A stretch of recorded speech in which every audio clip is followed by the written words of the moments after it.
In the fabled land of Northern California, nestled in the Valley of Sacramento, two friends begin a journey to enlighten the world about their experience living life as a Xennial.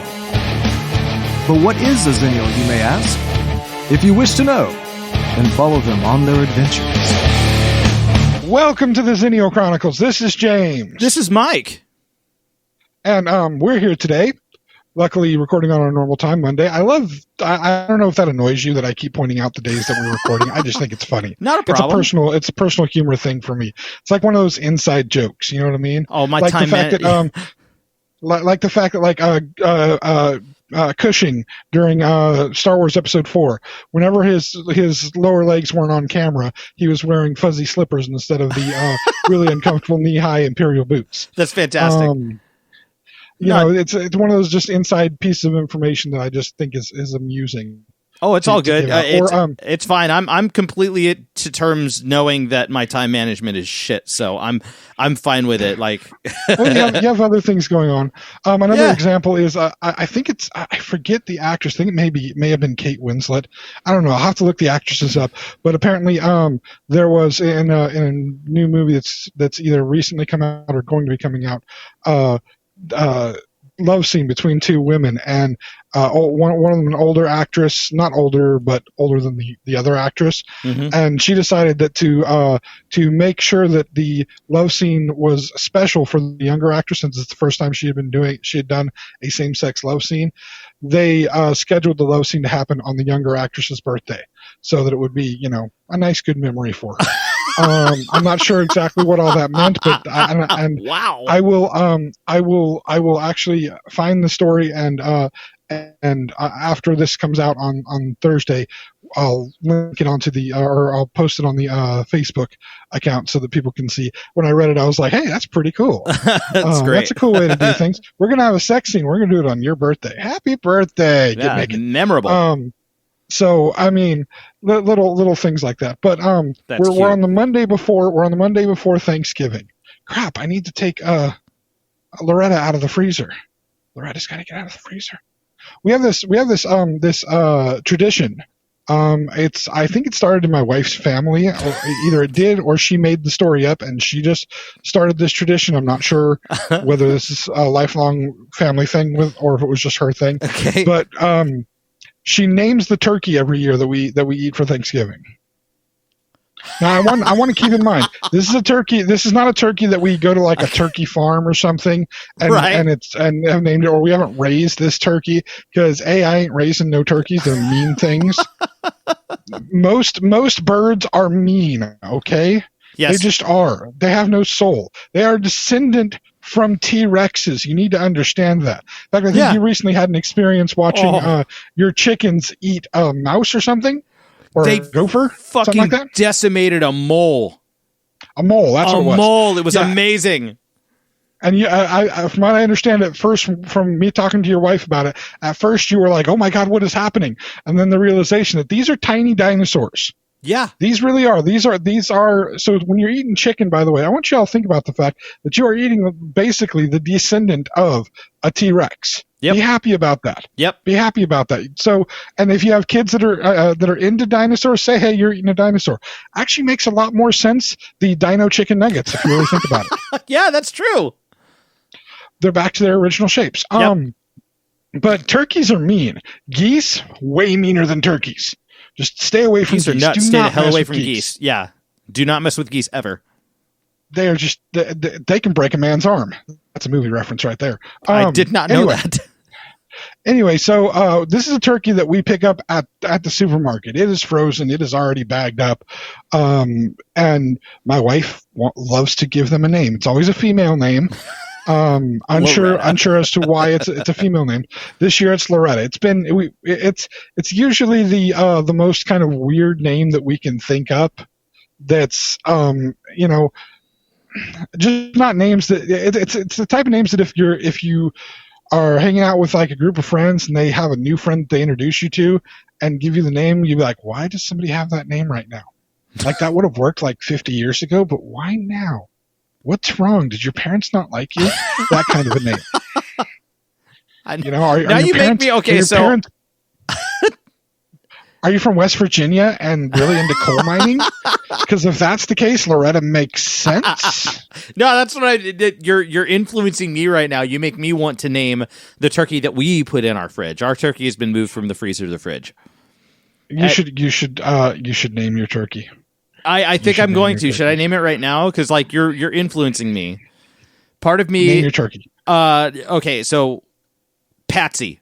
Our turkey's name is Patsy. Yeah. Patsy. Okay. I want to know your wife's response to this, because after we're done here, you need to tell your wife, hey, I decided to name the turkey Patsy. That's amazing. Patsy. Yes. That works. Yeah. I think we've had a Henrietta in the past. Loretta, Henrietta, I guess Etta works. Yeah, Etta works. But anyway, I just remembered it's Monday. I have to take the damn bird out of the freezer. I love the this. Bird defrosted in the fridge. I love this tradition already. It's going in a brine bath on Wednesday night anyway. So nice. Got to brine that turkey, people. Yeah. I know. The downside is I'm telling you this, and you're going to hear this on Thanksgiving if you're listening, and you're going to be like, well, crap, why didn't you say brine the turkey last episode? You talked a bunch about your turkey, egg roll thingies, but you didn't say anything about brining the turkey.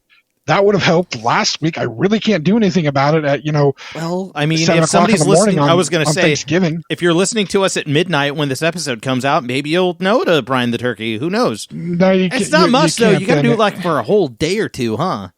Well, see, like I'll be making the brine at the latest noon on Wednesday. Because you have to make the brine. You have to actually cook the brine. I mean, you have to boil water and put the stuff in it. And if you are not one of those people that makes your own stock, you have to go and buy stock. Like chicken stock or vegetable stock, whatever. I can't say I do it. My wife makes our own stuff for stock, so we have stock. Like the turkey carcass every year, the bones and everything that's left over, she'll boil that off in her big tamale pot that I bought her. Ooh. Because one year for Christmas, she said, "You know what? I want a tamale pot."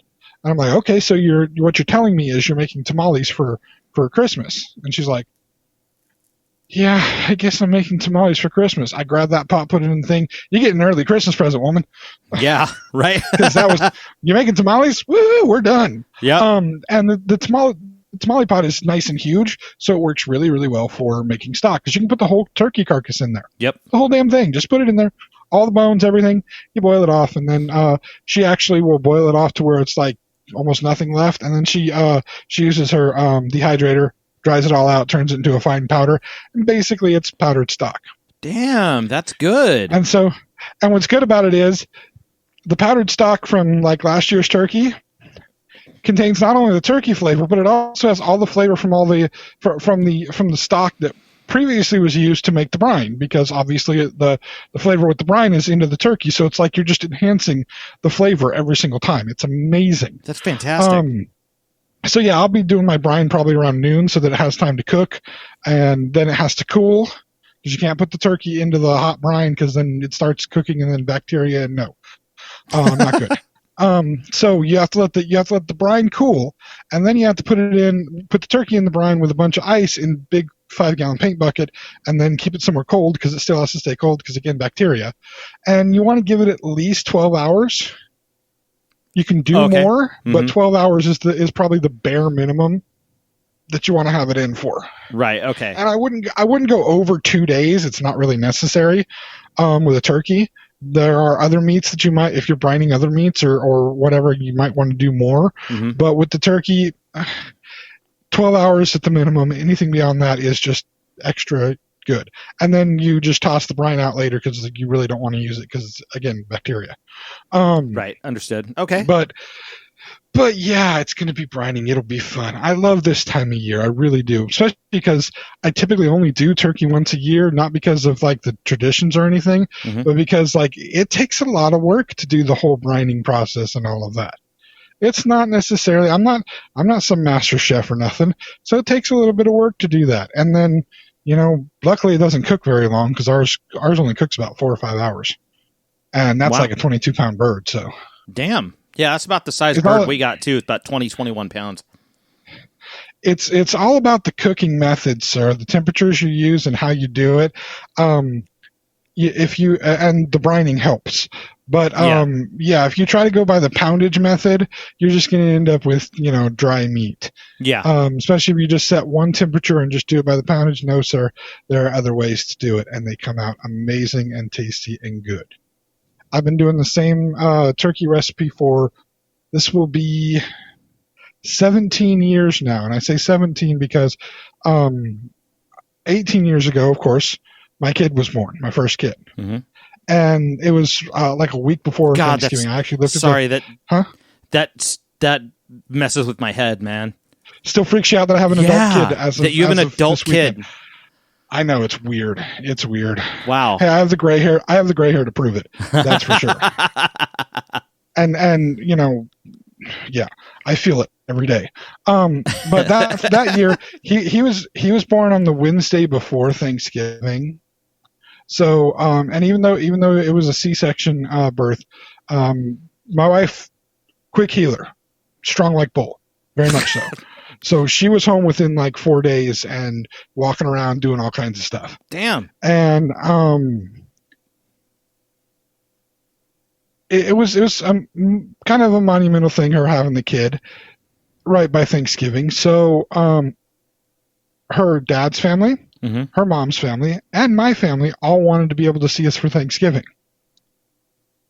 So she was feeling up to it, which was the biggest key. Wow. Because the kid's just a kid. You know what I mean? Just give him a bottle, burp him, change his butt, he's fine.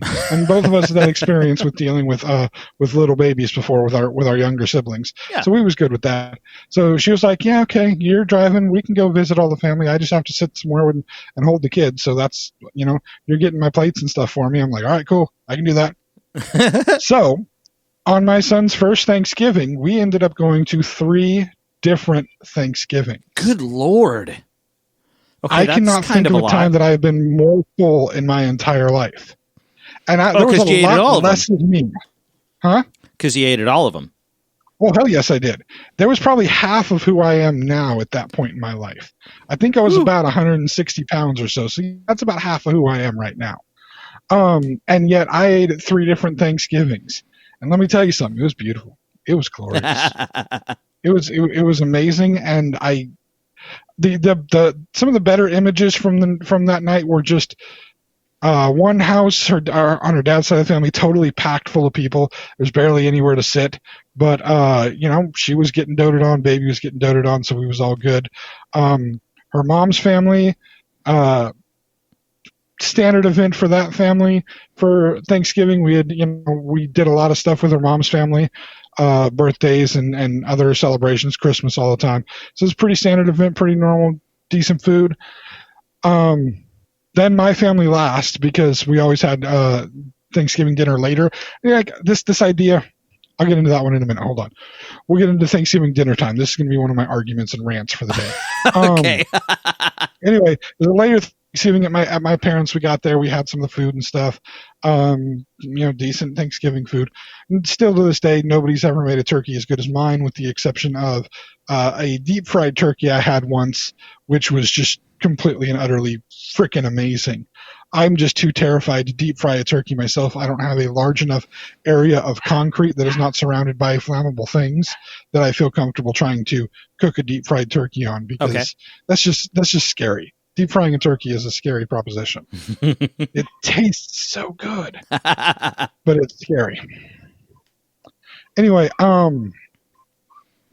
so we were at my parents' place, and I remember there's even a picture that exists. This is like one of the few places where there wasn't very many people. It was just my parents, my younger sisters, and then me and my wife and the baby. And so, my sisters, they have their dinner, they go to their rooms to do their thing. We're just hanging out for a little while. And this is one of the few times, like I say, it's low key, it's easy. And my dad is at that point in the night shirtless, because that's what dads do, right? Mm-hmm. You get the holidays, dads get shirtless. And we have a wonderful picture of this, 1 week old baby. My dad is kind of leaning back in his seat on the couch. Aww. And my dad at that point was about the size that I am now. And the upside of having this giant Santa belly is it gives a good perch for a kid to rest. Right. You can lay the kid on your chest, and it's got somewhere where it just kind of stops. There's this little shelf going on. It's a rounded shelf, but it's still a shelf. And when you're leaning back, it's a perfect stop for a sliding baby. So you can just kind of place the baby on your chest. The tummy kind of holds the baby up, and my dad's like half asleep with the kid sleeping on his chest. It's a great moment. Snapped a picture of it. Don't share the picture often because don't necessarily want to be sharing half nudes of my dad. It's a little weird. Fair. I would consider that fair. Yeah, it's just. But that's a cute. That sounds like a cute pic, man. It was a good moment. Now, on to the rant. Okay. Oh boy. And this is my rant about Thanksgiving dinner times. Okay. This has been something that has never ceased to irritate the crap out of me. Okay. And that is, like, what time do you normally have dinner, Mike? What time do you normally have dinner at your house? Regular time for dinner? Pretty late at night, Yes, 6, 7 o'clock, maybe. Maybe Okay. even later, That's sometimes pretty decent. 8, That's a pretty decent time. 7 o'clock's not a bad time for dinner because if you're lucky, you go to bed maybe 10 or 11, unless they're like you and you start texting your podcast buddy at 10 or 11. And the podcast buddy has to remind you, dude, I have kids. I need to sleep a little earlier. I don't know what does. I have no clue what you're talking about. I have no clue. I'm sure you have no clue. How many times have you had the message back, dude, in bed already? I will talk about this in the morning. And you know that's the exact voice that I would say if you'd called me. Oh, yeah, absolutely. Like, I can read that voice in the text. What do you want? Why are You don't have to calling respond to me. now? You don't have to respond to me. There is a do not no, disturb mode you can put on actually. your phone. No. Well, I can't do that because I do have another person in the household, the grandmother, who needs to sometimes be able to get a hold of me in the middle of the night. Ah, okay. If something bad happens to her, she needs to get a hold of me. And I'm sorry that I drunk text you at midnight sometimes. Well, first of all, I do make up for it on the few nights that I do drink. I try to make sure that whatever That's true. drunk messaging I send to you is as outlandish as humanly possible. Oh, it's just and for the most part, it's like the pictures of the bourbon. You just send me pictures of what you're drinking. There's that, and then there's just weird comments about things.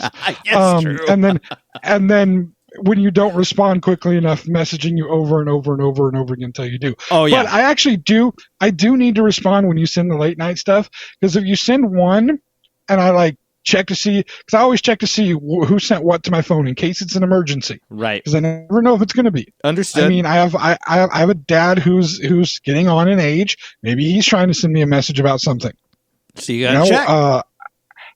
His wife is the same age as him, so maybe he's maybe one of them is trying to get a hold of me about something. I have the grandmother upstairs. I have siblings who, God knows, something might happen to one of them at some point. So I do check the phone. Here's the thing: if I check and see that you sent me something, sometimes I'll actually go to read it to see if it's anything important, like you really need to get a hold of me for something, because there have been times when that's happened. So if I look at it and it shows you that I've seen it, you have on occasion sent me another thing and another thing and another thing until I finally tell you, dude, I'm in bed. Oh, okay. Sorry. Talk to you in the morning. So I do have to send you that message because that's fair. There are times when it's just like, oh, he looked at it. I can send him something else, which makes sense. Oh, he's still up. Cool. Your mind is, oh, he looked at it. That must mean it's okay. I'm going to send him this one now too. Hey, sometimes I get it. I totally understand it. And you're very gracious when I say, dude, I'm in bed. Oh, all right, cool. Sorry.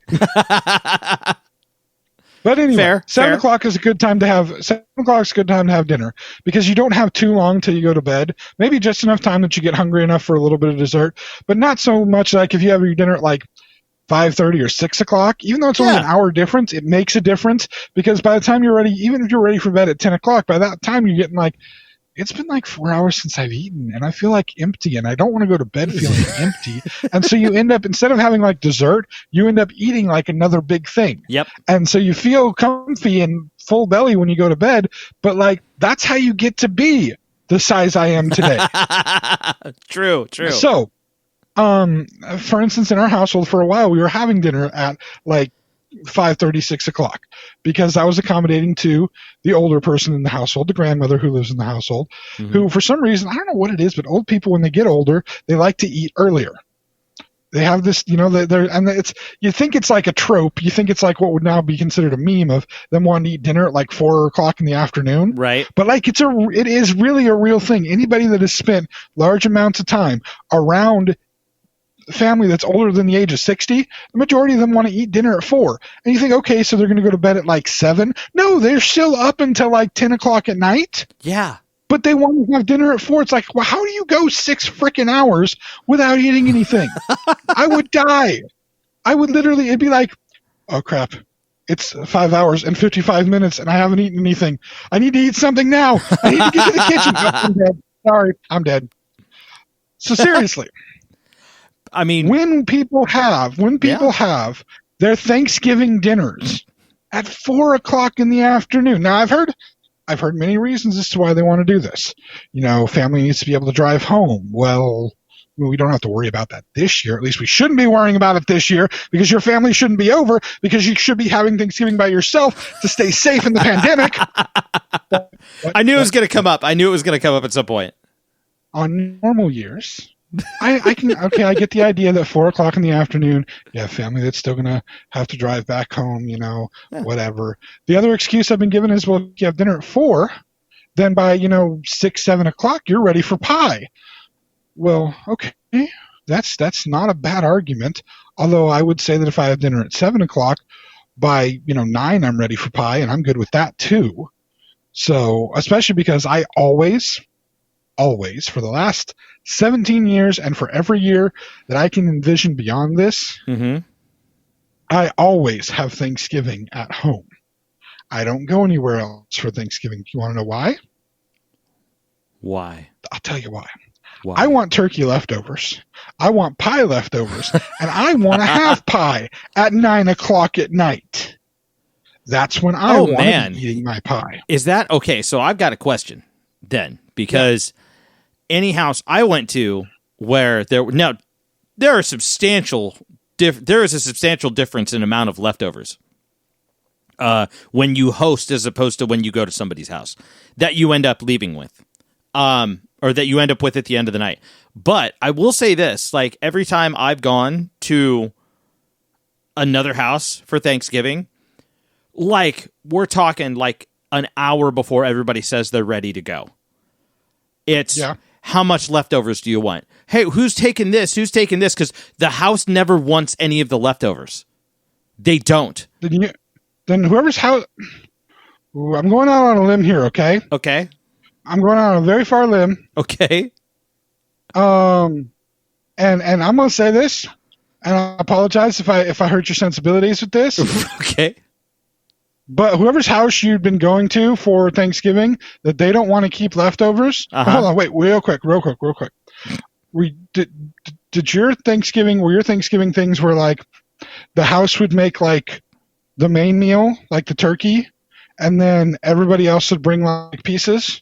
They bring like extra. Yeah, there's always extra shit. Like somebody would bring the veggie plate, and then somebody would bring like the chips and the rolls. Like somebody would make rolls and bring them, and then somebody would make like stuffing even and bring it, and then somebody would make the turkey.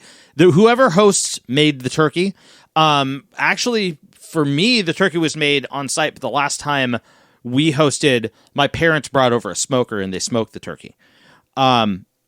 And all that kind of stuff. And that was cool. That was good. Okay, well, I see then I'm not going to make the statement I was going to make. And what was it? Because if you may, the statement I was going to make, actually I will still make the statement because it holds true. Yes. It holds true. Well, the statement I'm going to make is the people whose houses you went to Thanksgiving at didn't make good enough Thanksgiving food.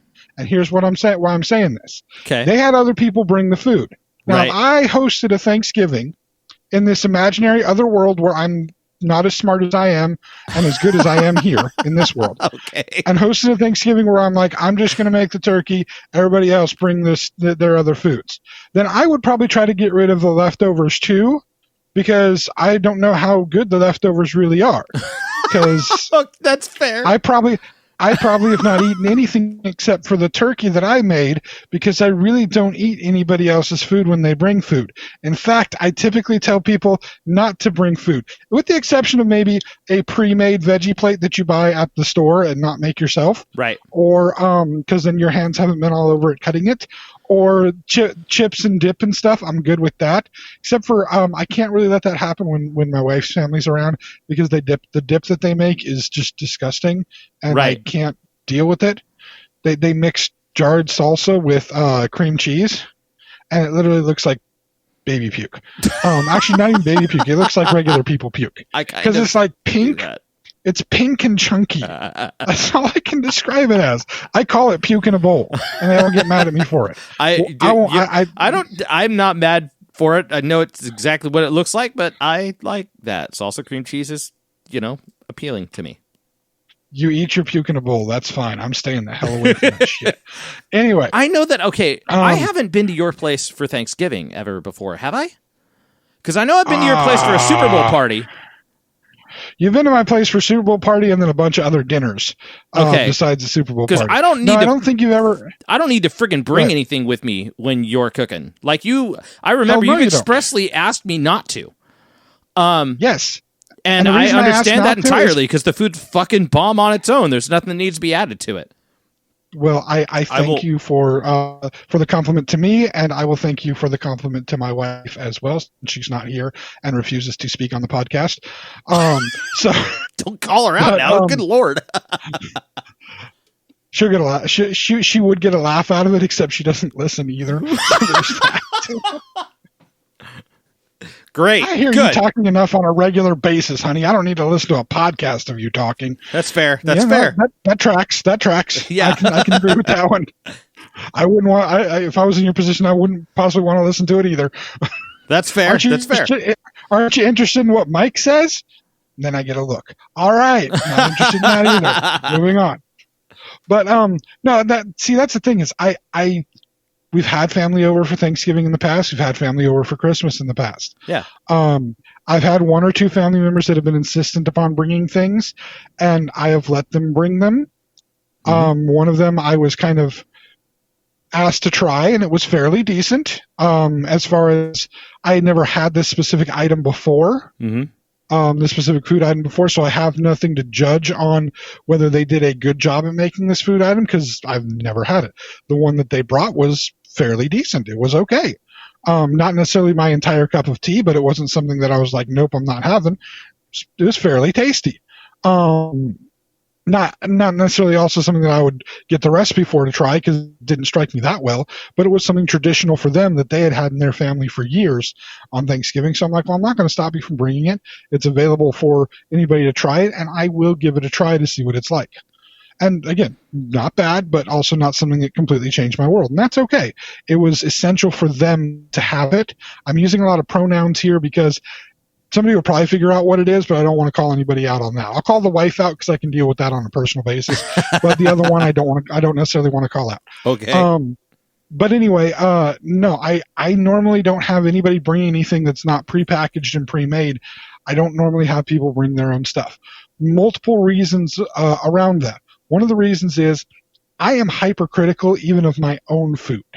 So everybody can be sitting and enjoying the food that I've made, and I will find the flaw in it because it's not perfect if it's not perfect.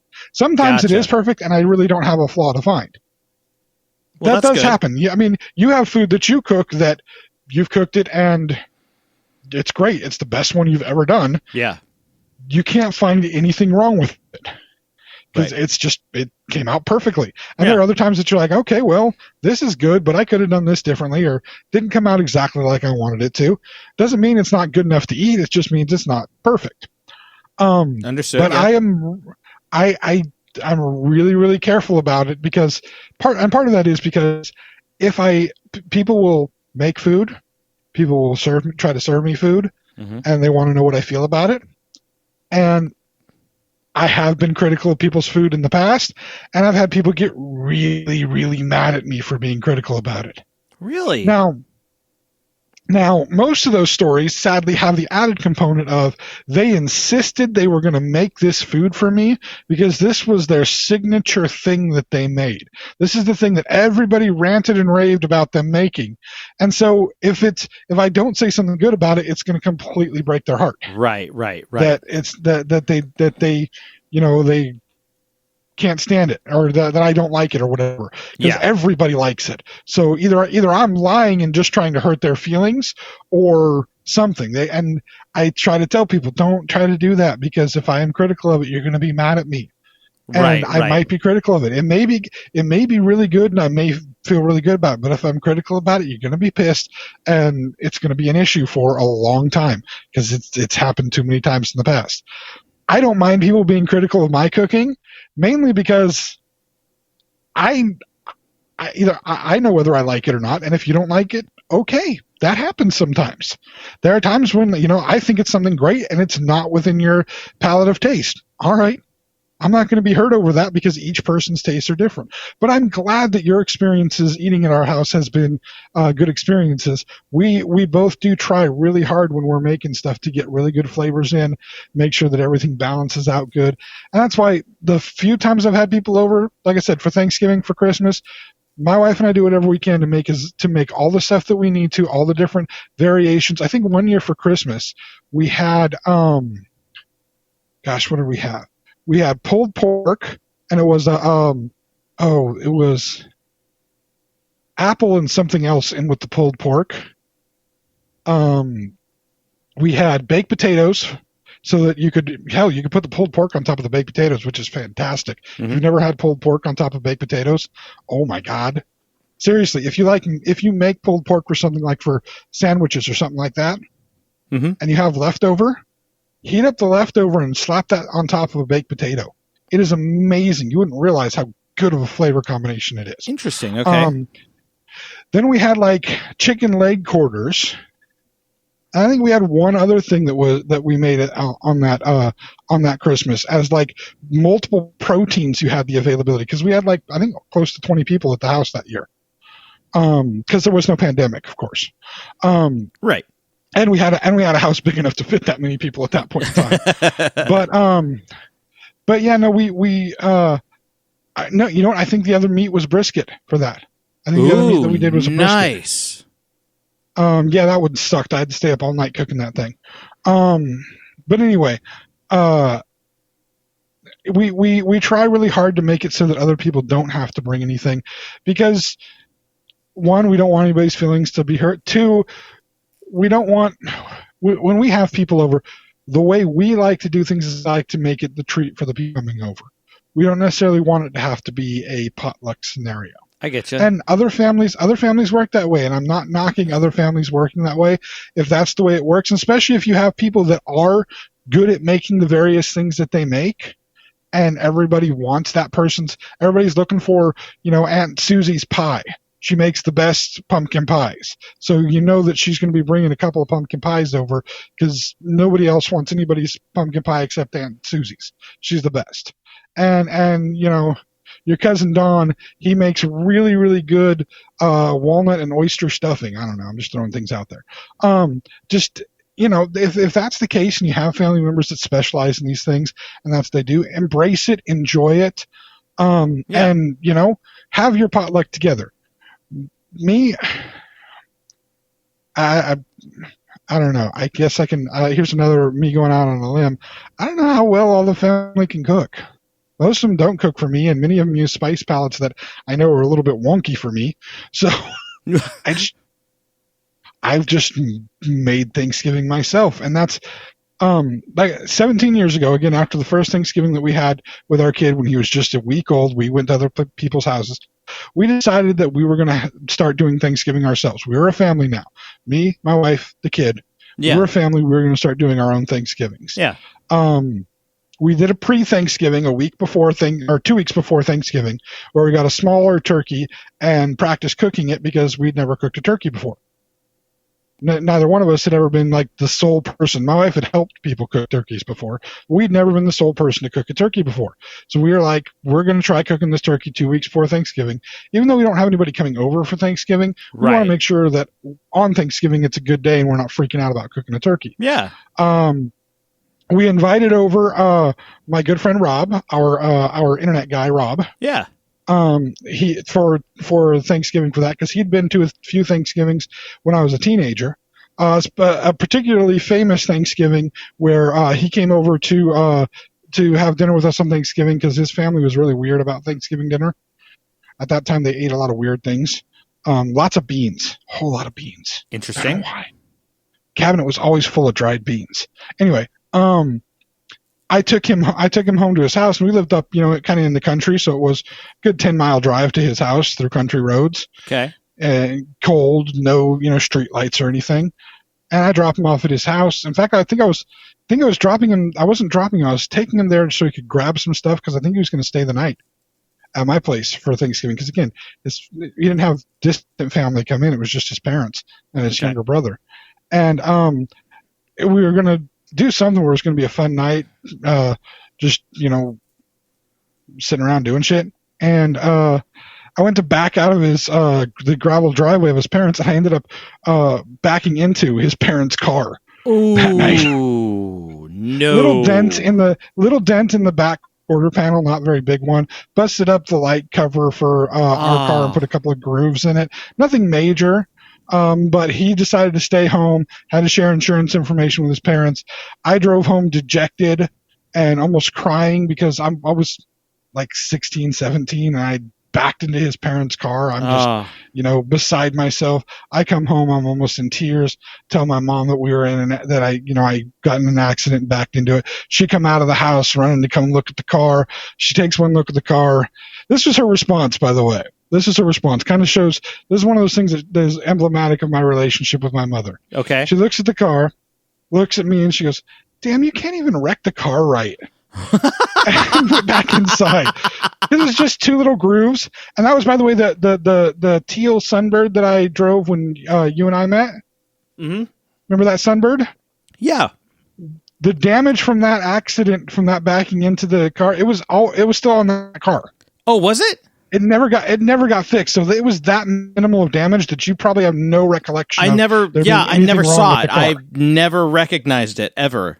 The damage was so minimal. So part of that was a joke. That was very much a joking comment from my mom to try to lighten the mood and make me not be crying as much, because it really wasn't anything in the way of damage. Aww. She thought like I really hurt the car. Yeah. But like and in many ways, that's the way our family does handle things, is we try to make jokes out of serious situations. Mm-hmm. And so that was my first accident. Aw. Yeah. But anyway, we invited Rob over for our pre-Thanksgiving, 2 weeks before Thanksgiving. Had this recipe from a Food Network star, Mr. Alton Brown. Made the turkey. Again, brining method, different various temperature method. Nice. Came out perfect and beautiful, and we have made the same turkey ever since for 17 years. That's fantastic. And I will be making it again later this week, because that's the way it is. That's fantastic. And I will be having dinner at 7 o'clock at night, so I can have my pie at 9. There you go. Okay. Wow. Boy, that's a hell of a lot later than the Thanksgiving dinner time that I normally that I normally am accustomed to when I visit, parents to do that kind of stuff. Normally, Thanksgiving dinner is like 4 o'clock time. Oh hell no! We had like 2:30, 3 o'clock. What the hell? That's lunch. That's not even dinner. Yeah, that's pretty much lunch. That is not dinner. That is everybody's lunch. there. Everybody's there. Like, people start showing up at like 10:30 in the morning. Snacks are already out. Everybody is like sitting there munching on snacks all day long. Turkey's getting done, around that. Turkey gets done at like, dude, my parents showed up at like 8:30 and started smoking the turkey and all that. Like, here's the thing, okay? I love my dad. I really do. Mm-hmm. And I love his wife very much. Mm-hmm. I love them both. I don't know that they want to be at my house from 8:30 in the morning on Thanksgiving, much less that I want them at my house from 8:30 on. Nah, my parents get up. They do home repair, construction, all that kind of stuff. So they're getting up like My It's mom not has about an the time at-home that they office get job. up. She gets up at 4 or 5 in the morning, depending. My It's dad not- gets up it's at not around the about the same time. time. Yeah. It's not about the time in the morning. It's just spending that much time. I mean, here's the thing. I'm sure my dad's wife would spend that much time around all of us. Mm-hmm. I'm not sure that my dad and I have a really good relationship, really, really good relationship. Yeah. But I don't think either one of us wants to be sitting around waiting for food to cook from 8:30 in the morning till even 2:30 in the afternoon. Absolutely fair. I'm not one of those people. Like I don't. I guess it would work hella better early now. dinner, but I guess it would work better now because like there's football on all day, and if you put football on, that's enough to make my dad happy all day long. Because he'll just sit and watch the football all day. He don't care. Right. But yeah, that's just. I mean, that's way too much time with your damn family, man. That's way too much time with your damn family. I mean, unless you like your family that much, I don't know. Anyway, we should take a break at this point. We've gone over some good Thanksgiving talk. We've heard my opinions on when you should have Thanksgiving dinner. Okay. Real quick. Yeah. I know you're having Thanksgiving at home this year, I'm sure, right? Yeah. No family over because you believe in the sanctity of the pandemic. What pies are you having for Thanksgiving this year? We are not entirely sure yet. We may just go get I don't know, a pumpkin and an apple pie. We're not like making pie from scratch as far as I know. But we have not, you know what? We have not picked up pies for the house yet. Well, I mean, here's what I'm going to say. I hope you enjoy your soulless store-bought pies. I will be enjoying a homemade pumpkin pie. Nice. And what's even better, my wife's homemade apple cream pie. Oh, that sounds fantastic. It is the best apple pie that I have ever had in my entire life. Mainly because the apples, the way that the apples are cooked in it and prepared for it, mm-hmm. they are to the consistency of the same consistency basically of the pie crust, in that you don't get a bite and it's got a bunch of crunchy apples in it. The apples are soft and kind of just melt in your mouth almost. You know, they are amazing. My wife just made some banana bread, and we have some bananas left over. Yeah. We may see how many of those are necessary for banana cream. We might do a banana cream pie. Yeah, homemade banana cream pie. I was just thinking about the fact my wife was supposed to make banana bread today, and I did not smell it at any point in time. Oh. My wife made banana bread. Talk to her about that. Oh, fuck off. Anyway, we're going to take a break. All right. I'm going to yell more expletives at Mike during the break. And when we come back, I need to talk about kind of something else that's happening that I just caught a little bit of wind about, and I kind of want to have a little bit of discussion about it. We've discussed the topic a couple times before, but I'm going to be a little bit more maybe diving a little more into depth on a certain specific of the topic. Okay, and it's about movies, but specifically it's about the portrayal of certain people in movies. Okay. Certain groups of people in movies. Okay. Yeah. All right. So I'm gonna let Mike be in fear of, oh my God, what's James going to? Yep, you already started it. Yeah, I'm gonna let him stew in that for a minute until we come back. All right, we'll be back in just a minute here. All right. Hey friends, this is Mike from the Xennial Chronicles reminding you to subscribe to our YouTube channel. You can also follow us on Twitter and Facebook at Xenchron, spelled Xenchron, to keep up to date on all things TXC. And please check out our official website, theXennialChronicles.com, or if that's too much to type, Xenchron.com. Thanks again for listening, and now, back to the show. And we're back, everybody. Hi. And we're back because I made Mike get us back quickly because we were having a discussion in the break time, and this discussion needs to happen for people to hear. Okay? Let me tell you what this started on. This started on the whole banana bread thing. Yeah. And I was giving Mike a suggestion. I'll give the suggestion out to all of you. First, I want to make the comment of anybody that makes homemade banana bread and puts nuts in their banana bread, you just don't understand food, and stop. Please. I fully agree. Now, next. My suggestion for the banana bread was for Mike to take and make French toast out of it. This works really good with pumpkin bread as well. And that sounds banana amazing. Bread or pumpkin bread French toast is so flippin' good. Absolutely. I didn't tell you, though, there's another way to add like an extra level to it, and that's if you dip it in the egg solution first, right? Mm-hmm. The egg custardy solution, Mm-hmm. and then you actually put it into blended up, broken down Captain Crunch, and then cook it that way. That adds even another level of flavor to it. Dude. Yeah, I know. It gives it like a crust on it as well. Yeah, that sounds amazing. But that, if you don't have the Captain Crunch around, it's not necessary. Just make your banana bread into French toast. It's amazing. Try not to go beyond 2 pieces because it's super, super rich, but it's super good. So then I asked the next question to try to help set him up, ask him whether he uses powdered sugar or syrup, to which he said... Yes. And now, so this is not within the context of the banana bread itself, because I might change that. But it's just within the context of French toast. Yeah, regular normally. French toast. I use both. Both powdered sugar and syrup, which I said was crazy because I think personally it would mask the flavors of each one. Each one should be enjoyed individually. No, I catch them both because I get here's the deal. I get the flavor of the syrup and then I get the texture of the powdered sugar on top, and it's good.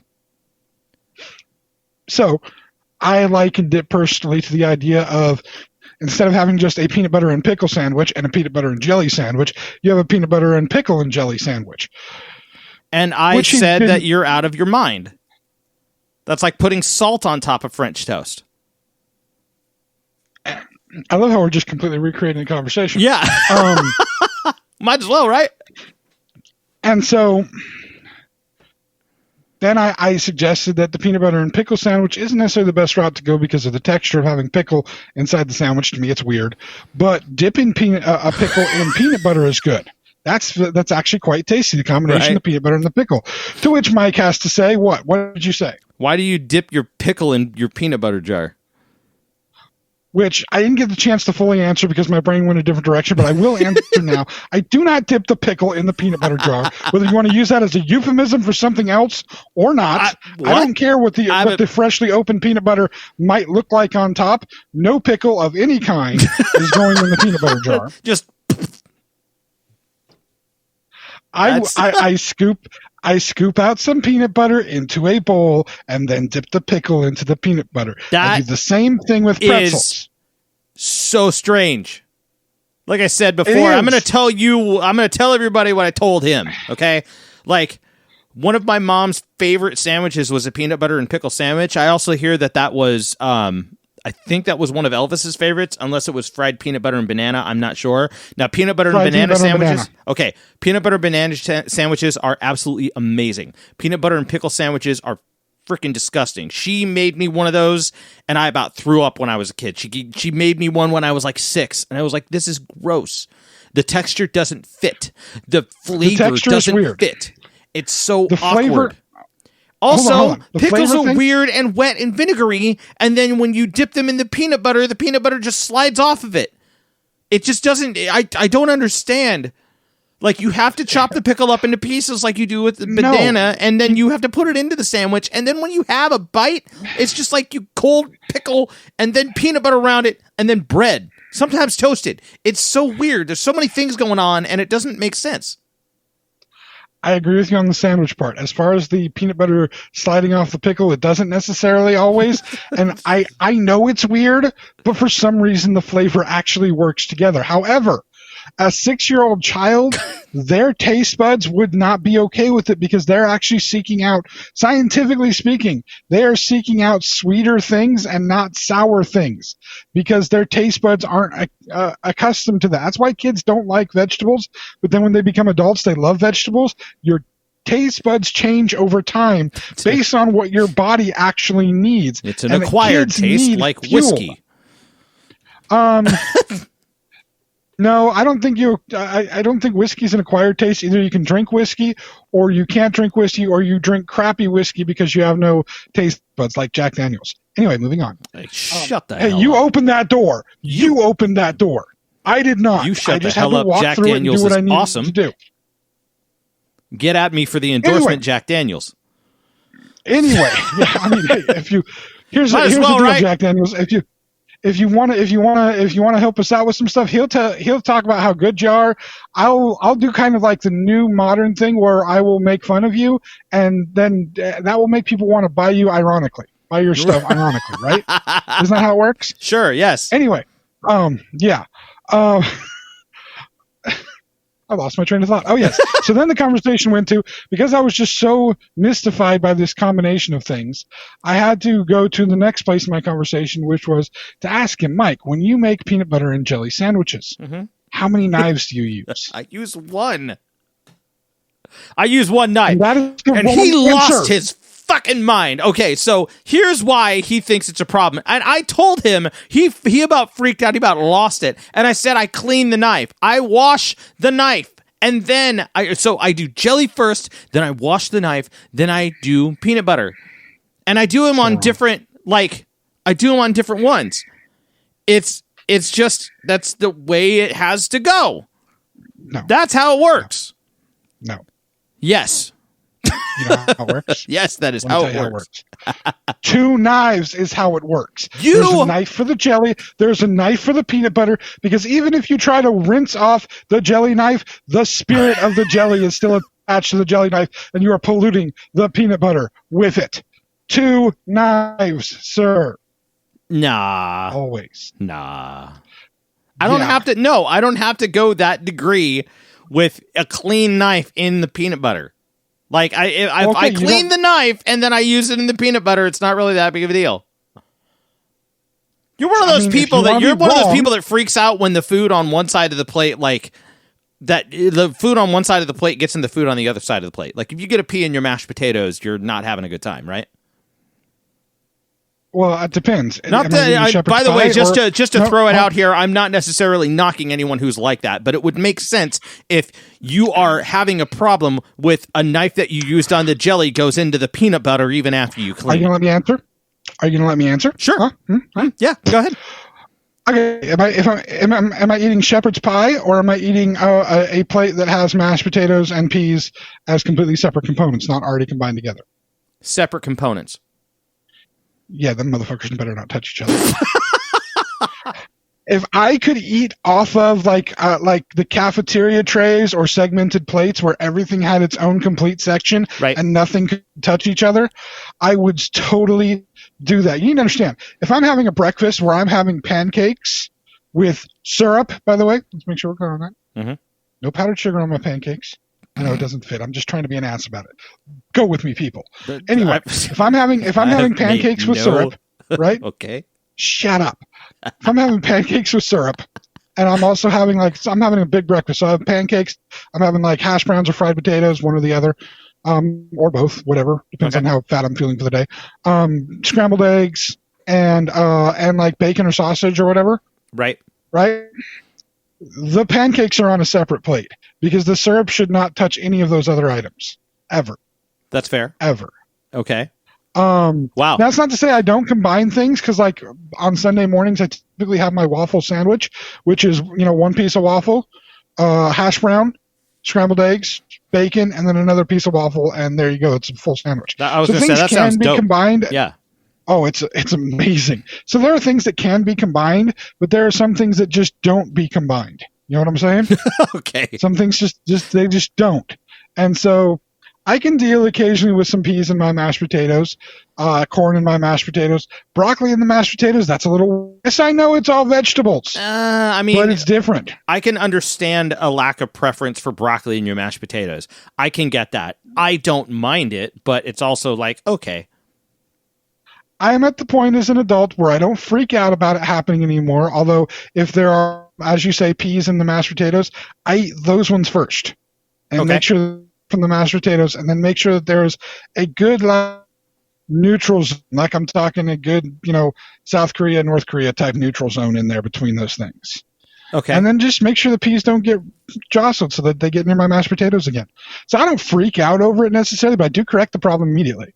Okay. And yes, okay. I would prefer to eat out of completely segmented plates so that nothing really touched each other.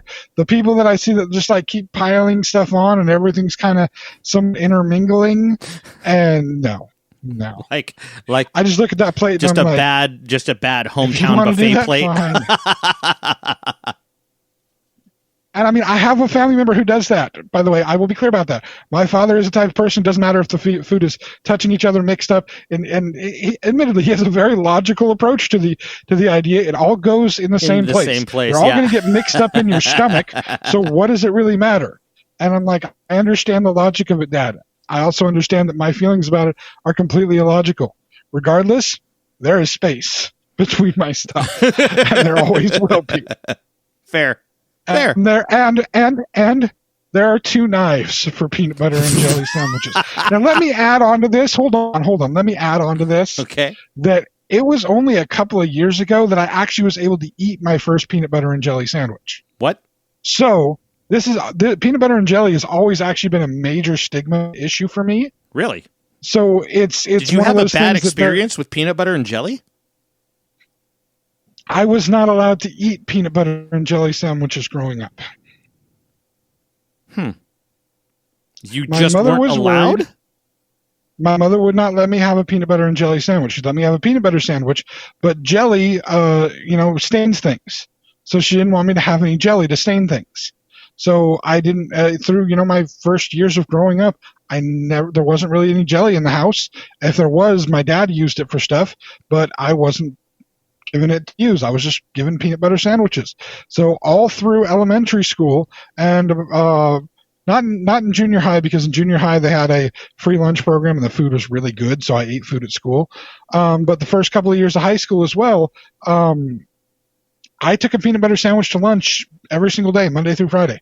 Always a peanut butter sandwich. So just out of curiosity here, I mean, eventually, by the time you're hitting high school, peanut butter sandwiches are just kind of like something that you're used to. So you don't really have a desire for jelly because you never had the experience of jelly, right? Never had a want for it. But the problem would come. People would be like, "Hey, you want a peanut butter and jelly sandwich?" No, and I have to go through the whole explanation of how I don't eat jelly, because nobody would just take the. How do you not eat peanut butter and jelly sandwiches? Everybody eats peanut butter and jelly sandwiches. Yeah, that's all kids eat those things. When they first come out with those Uncrustable things. Yeah. Yeah, I was offered those, and like they have jelly in them, don't they? Yeah, nope, not gonna touch it. What? How is that possible? Everybody loves these. Kids love these. All the kids eat these things.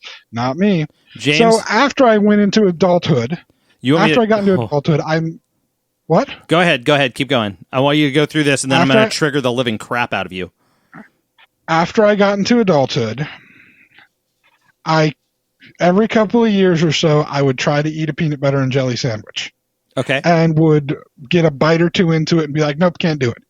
It was about, it was a couple of years ago, a few years ago maybe, over 4, so I'm thinking maybe 6 now. 6 years ago, I think, is what it was, that I finally was able to eat a peanut butter and jelly sandwich and enjoy it. I can say my jelly of choice is a little weird. I prefer blackberry. Not really a fan of strawberry or grape jelly. Fair. But I can do it now. I can eat it and enjoy it now. I don't put a whole lot of jelly on. It's much more of way more peanut butter than jelly. Okay. For my ratio of stuff. Okay. But I can eat it and enjoy it, and it just took me forever to get to a point where I was okay with it. That's fair. So go ahead. Try to hurt me. Go on. I have goobers in my pantry. Oh, that stuff. Yeah. That's some messed up stuff right there. I hate even looking at that crap on the shelf. I mean, I know the existence of it, and it's just. Oh, dude. Same thing though. They also have the one that's like the peanut butter and the chocolate mixed together. Oh yeah. And it's just like, come on, people. The only things you need to be doing where you're mixing flavors like that. I'm cool with like Neapolitan ice cream, but like otherwise, 2 separate containers. Damn it, bro. Give me a container of peanut butter and give me a container of Nutella. I'm good. I'll mix them how I want to. True. Nutella's awesome too. Nutella and fluff on a sandwich is great. Yep. White bread, though, has to be white bread. Yeah, on wheat it doesn't fit. I can agree with you on that. There's a difference in flavor that's definitely distinct. Yeah, and then of course it's always great to have peanut butter and fluff, because that's an appropriate sandwich. Well, I'll still only use one knife and clean it.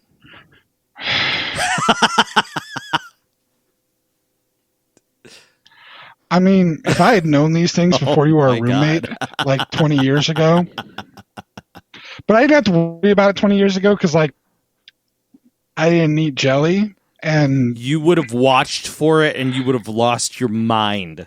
Yeah, I probably would have. Oh my God, that would have been great. But back then, you would have had your own peanut butter. So my thought would have just been like, "Well, he's just messing up his own peanut butter, you idiot." I do applaud you in the fact that you at least clean the knife. Yeah, I mean, come on, I'm not a heathen. I know people. I know people who don't even do the clean the knife, dude. That when you open up their peanut butter jar, it's got pieces of jelly in it. And I mean, I've been at those people's houses and been like, hey, can I make a sandwich or something? Go to grab the peanut butter, see bits of jelly in that, and I'm just like, no, I have to fight the urge to throw the peanut butter in the trash because it's not my peanut butter. If somebody ever did that to my peanut butter, I would make them go buy me new peanut butter. I would give them the jar and say, this is yours now. Go buy me new peanut butter because you just destroyed my peanut butter. No, you can scrape the bits out. But no, I can't. That peanut butter is dead to me forever. You need to understand that. That's fantastic. It is gone. It is gone. I'll scrape the crumbs off of butter. That's cool with me. But no, you get jelly in my peanut butter. Screw that. Friggin' minute here. Hold on. So you're cool with breadcrumbs on the butter, but you're not cool with a clean knife going into peanut butter after you've used it in jelly. Is that correct? That is correct. I stand by that 100%. Okay, that is something I don't understand. If you're cool with keeping food, if food has to stay separate on the plate, that bugs the shit out of me. That one gets me. Crumbs in my butter it drives me nuts. I will say this. I have to look. I have to look over that. I have to overlook that, and it messes with my head a little bit every time. If I see crumbs and because we do country crock and we do regular butter, and we have a couple of different types of we got the country crock spread and all that. Man, if I make toast and I have 2 pieces of toast, I will use 2 knives on the toast. Because I do not want toast crumbs in my fucking butter. I do not want it. That's when it'll bug me. Because it's sitting there forever. Right? Before the next time you use it? So, hold on. So for that, you use 2 knives? Yes. We're not so much different, you and I. Or, I will clean the knife. But I will make sure that there's no breadcrumbs on the damn... because the breadcrumbs stick to the butter. You don't just dip it into it again. I'm weird with that. No, I get that. I get that. See, the thing is, I'm cool with the breadcrumbs with the butter because we use the tub for the most part too. Yeah. The tub of whatever. I'm cool with the breadcrumbs if I'm just using it to butter bread. Right. Then it doesn't bother me as much. Right. If I'm using it because I'm going to make scrambled eggs and I'm putting it in the pan for scrambled eggs, right. Or I'm adding it to mashed potatoes or something, that's when it bugs me.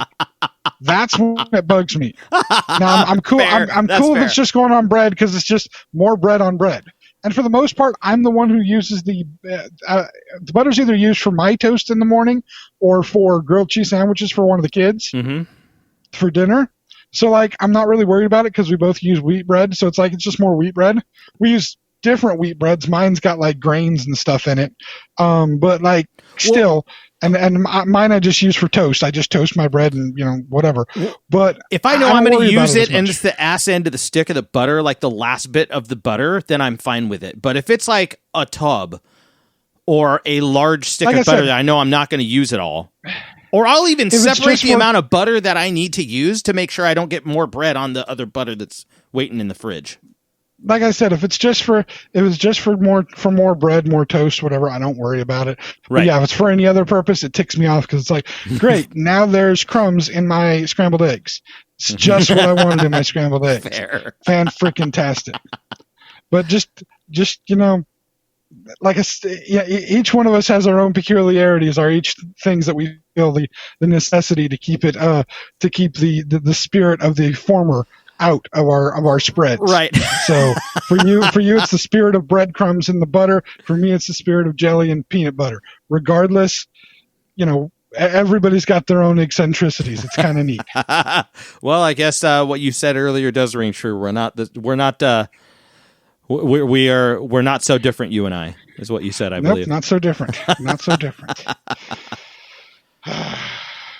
Well, anyway, I don't know how to segue really well into the other thing I was talking about, because I almost feel like when we're talking about personal eccentricities, it's almost the wrong thing to segue into. Yeah.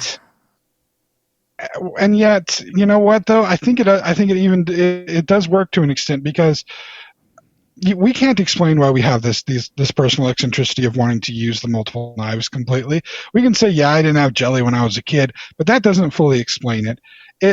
What it comes down to is, in my view of the world, I need to have two separate knives when it comes to the peanut butter and the jelly. In your view of the world, you might need two separate knives for each piece of bread, because of how much that the crumbs from other bread sticks in your focus and you can't get it out of your focus. Right.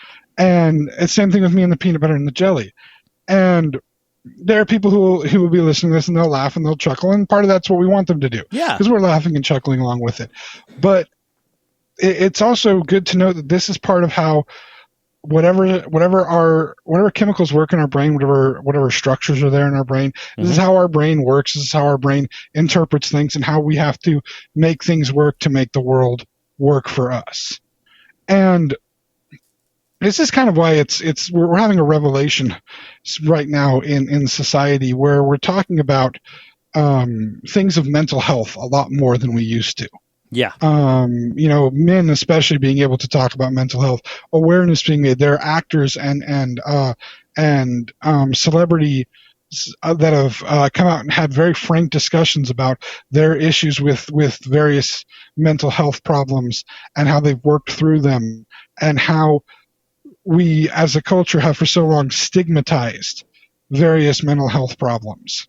Be it something as simple as, and I say simple, but it's really not simple. Things like bipolar, manic depression, ADD, ADHD. Yeah. All the way into the things that are labeled as special needs mental issues. Yeah. Where we're talking about things like autism as probably one of the big examples.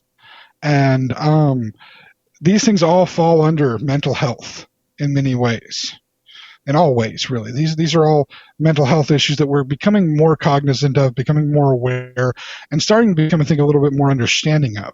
You see a lot of things recently, a little bit better portrayal of characters that exhibit signs of, or exhibit symptoms of schizophrenia, of, again, the bipolar disorders, where they instead of being caricatures, you're starting to see some real humanity in the situation. I know my wife is a huge fan of the show Grey's Anatomy, and last season or the season before, one of the main characters in the show, he was worried that something had happened to his mom because she wasn't cashing checks he was sending to her anymore. Right. And she was diagnosed schizophrenic, so he was worried that she was dead or something bad had happened to her, and he went to see her. And she had worked out while he had been gone for all the years that he was gone. She had been able to work through various medications, various therapies, set up a specific schedule for herself, where it made it so that she was able to have some control and understanding over the schizophrenia that she was suffering from. And it showed her have moments where she felt out of control and was having issues dealing with it, but also her ability to get things to get it under control, follow her routines, and work through. And definitely more of a humanizing approach to various mental illnesses as they're often portrayed. One of the more, or two of the more famous ones, as far as like media portrayal would go, Forrest Gump, fictional character of Forrest Gump, and then Rain Man. Those are some kind of the biggest when it comes to special needs portrayals. Forrest Gump, basically, they don't give any kind of specific condition that Forrest Gump's character has, other than being, and I'm using an outmoded term that's no longer even considered appropriate to use anymore, but it was the term that they used in the movie as him being mentally retarded, having mental retardation. Yes. And there's nothing more that gives him any kind of a diagnosis, an official diagnosis of any kind. Although, if you think about the time frame in which the movie is set, they wouldn't have had an official diagnosis for him at that time other than mental retardation, because it was a stigmatized thing. That was still at the time where if you had somebody that had any kind of mental issue of any kind whatsoever that they didn't consider neurotypical, you'd basically be locked in an attic or in a basement or sent to a sanitarium to live. And families didn't cope with it. Families didn't work with it. Families didn't try to find a place for that person in society because they weren't, quote, normal, so they didn't fit into society in their mind. And there was a lot of typically embarrassment and shame from the family. Very sad way that things used to be. And it's not unlike what many different groups felt, not being accepted appropriately into what is considered regular or normal society. You know what I mean? Yeah. And one of these things that's at the I mentioned Rain Man too, and Rain Man is one that I personally find, even though it's kind of a star-making performance for Tom Cruise and Dustin Hoffman being Dustin Hoffman. I'm not gonna say much more than that. Although there is a funny moment. There's a moment where they're in a phone booth.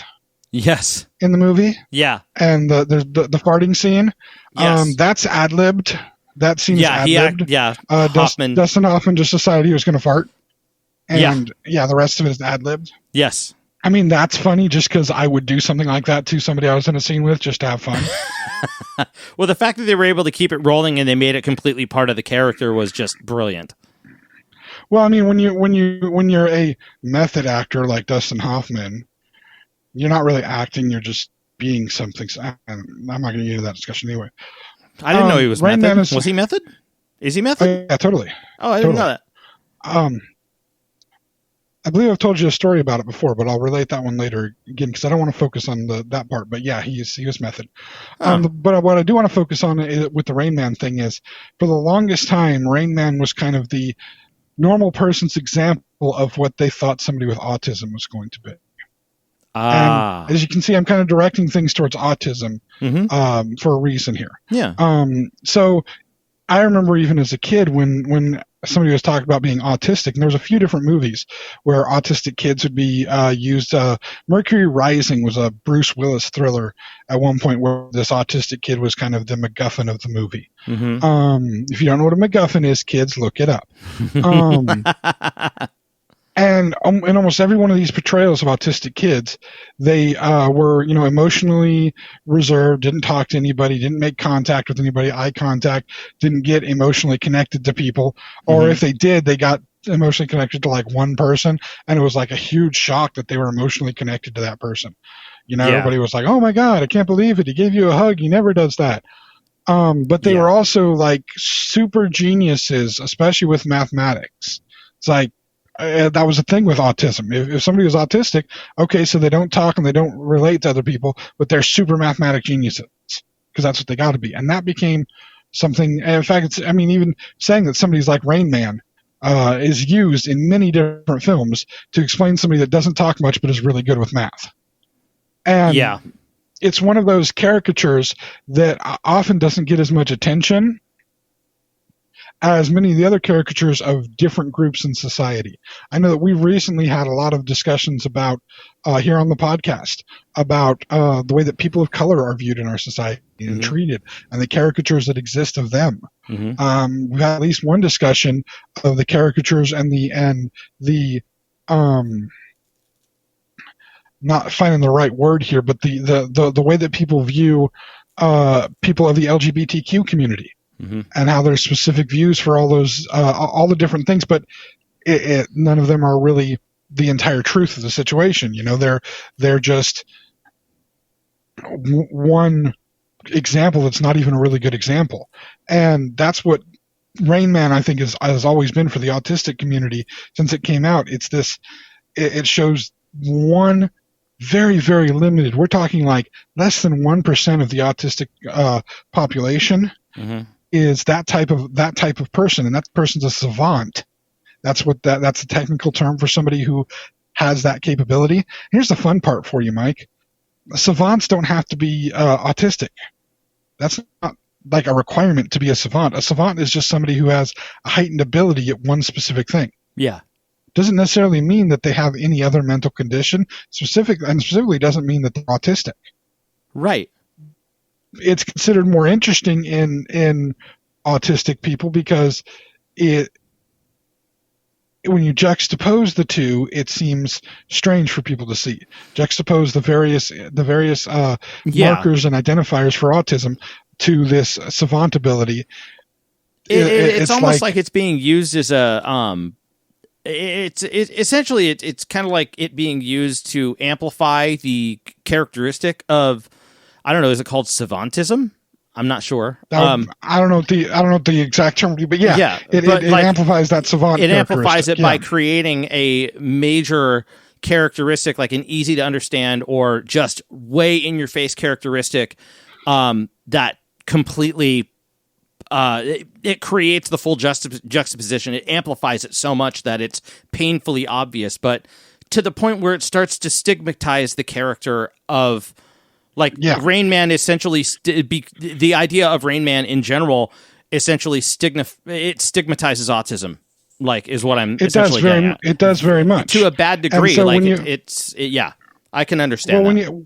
When you have a family that has children in the family that are diagnosed with autism, and you tell people about it for the first time, one of the most common things that people will ask you, like Rain Man, especially people that are of the boomer generation and older, right? Even the Gen Xers will ask that. Actually, very much Gen Xers.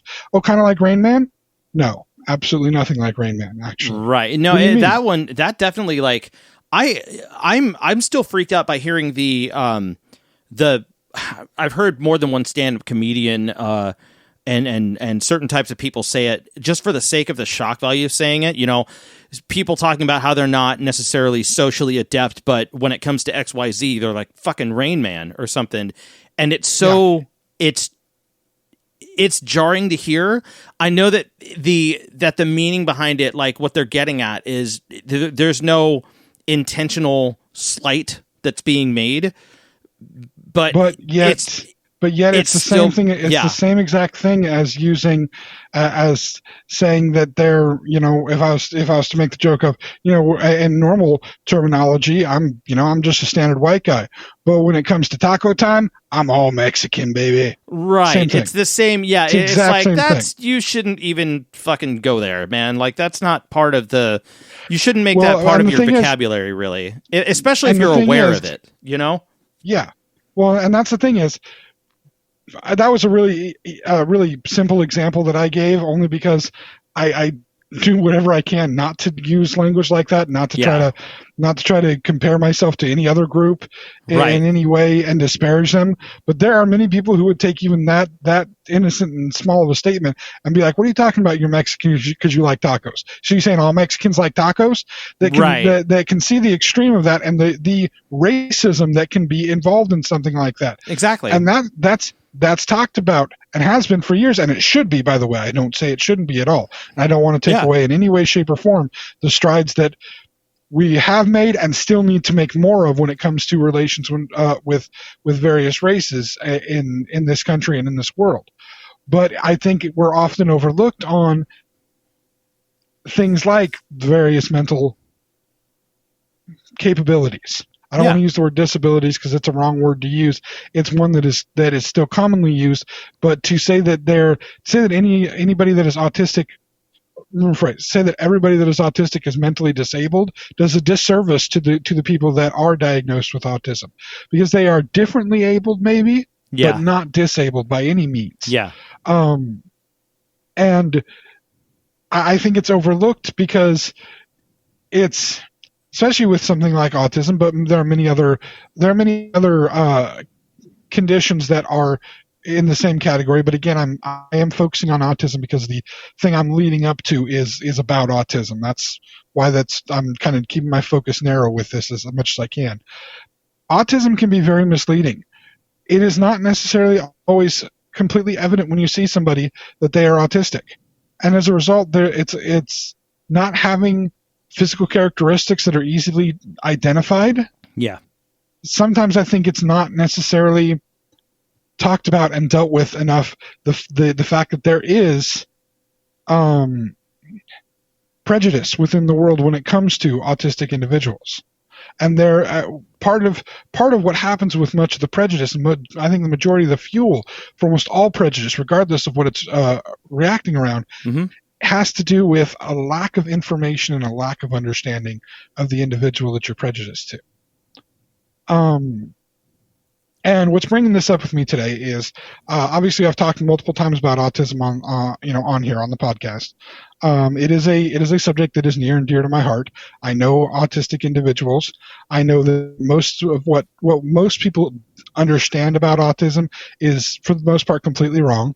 The autistic individuals I know are very loving, very caring. They have difficulty with communication in the ways that we consider the standard and quote normal forms of communication, things like eye contact, things like discussing esoteric values of things.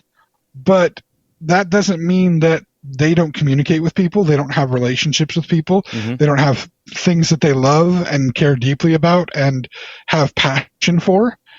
They just, at least the ones that I've experienced, and I want to say the ones that I've experienced, because each one is different, like each person is different. The ones that I've had experience with, just maybe don't put it in the same words and don't feel the necessity to put it in the same words that we might when we're just talking over and over about crap. There's so much stigma of them being different when in fact they're just people like the rest of us. And what's happened recently in the news is there's a new movie that's coming out that was produced by the singer Sia. Sia, who is not only a fantastic singer but a major songwriter. I think we just talked about her recently on one of the previous podcasts. We were talking about when we were talking about Taylor Swift and her stuff. Yes, we mentioned I mentioned Sia, and I'm a huge fan of Sia's music. Love her music. Her videos I find interesting as well. She's one of those people that does videos that I kind of like. I actually would compare her to this one may rattle you a little until I explain. I would compare her music videos to Tool. Her and Tool do a similar type of music video. Okay. Now, what's the one thing you can say about every Tool video? You can say you never see the band. No, you don't. Well, and you don't see Sia in her videos. Interesting. You see dance performances. And I find it very interesting. She lets the music speak on its own. You also don't see her in concert because she wears a wig completely covering her face. Right. Okay. She likes to let the music exist for itself. Also very similar to Tool. If you see Tool in concert, Maynard is not standing at the front of the stage for everybody to see while he's singing. He's back typically in shadow, and everybody's kind of on an equal level on stage doing their thing. But Maynard is not like a typical musical front man right there in the spotlight, standing singing in front of people for everybody really to see him. They all just kind of they let the music speak for themselves more than put themselves at the forefront of things, which I find kind of intriguing and interesting. I like that idea that they're selling the music in a different way, and I think in their own separate ways, the band Tool and Sia as an artist, for the music that they write and the music that they perform and produce, it's a very artistic style of music. They're so unique in the way that they do things. When a song that Sia has either written or is performing, you can hear her style within it. It's her own separate style. Amongst all these other pop singers, she has her own style. Same with Tool. You hear a Tool song, you know it's a Tool song. They have their own distinct style. There's nobody else that really sounds like Tool. A couple bands tried back in like the late 90s, early 2000s. They put out like one or two songs and then failed because you're not good enough to be Tool. Yeah. But Sia's doing this movie, or has made this movie, and the main character in the movie is supposed to be an autistic girl. Okay. Or an autistic woman, actually. Which, by the way, is another false stigma. For the longest time, it was believed that women, females did not get autism. And you don't get autism, you're born with it. Yeah, you're born with it. But they actually would say females didn't get autism. And they would instead say that it was just women having too many emotional problems and needing to be medicated for it. Because let's never treat women the same as men and think that they could possibly have the same mental issues and difficulties. They're separate because they're women. Yes, that's really what the mindset was like. Again, luckily we've progressed a little ways from that. Not entirely away from that, but we've progressed a little bit from that. And yes, girls and women are diagnosed with autism now because guess what? Autism is a condition that you are born with. Most likely it's genetic. They haven't proven that entirely yet, but I would say from my experience, autism is most likely genetic. I really don't think there's environmental factors involved. And I certainly don't think that has anything to do with vaccinations. I was wondering if you're going to hit that. Because no, it has nothing to do with vaccinations. I mean, no. No. Sorry, Jenny McCarthy, you're not a scientist. Yeah, it's or at least an epidemiologist.